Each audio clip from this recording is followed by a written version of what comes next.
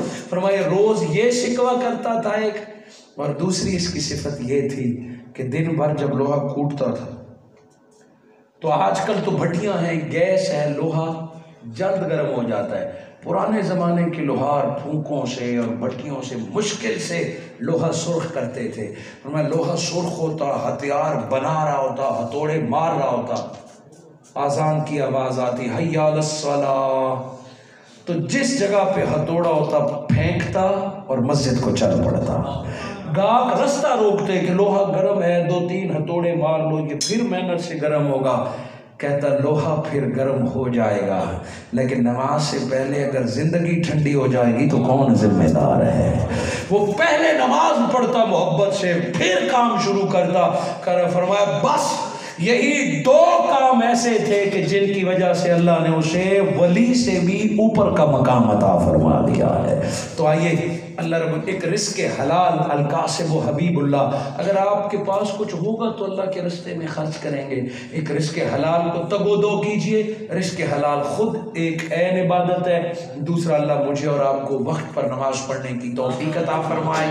حضور غوث پاک کی یاد اور محبت میں روٹین سے میں نے آپ کے 20 منٹ زیادہ لے لیے، پیچھے 1-2 ساتھی حتیٰ کہ عامر صاحب بھی آپ کے بیک پہ کھڑے ہو کے سامنے کریں تو پتہ چلے، وہ پھر گھڑی دکھاتے ہیں کہ اور پڑھیں، آپ کے سامنے کریں تو پتہ چلے کہ علامہ صاحب کو تقریر کا شوق نہیں، پیچھے سے ساتھی کہہ رہے ہیں، مگر وہ آپ سے بھی ڈرتے ہیں، پیچھے کھڑے ہو کے کہتے ہیں کہ اور بیان کریں، مگر آپ کی محبتوں کا شکریہ، آپ نے اس محبت سے سنا۔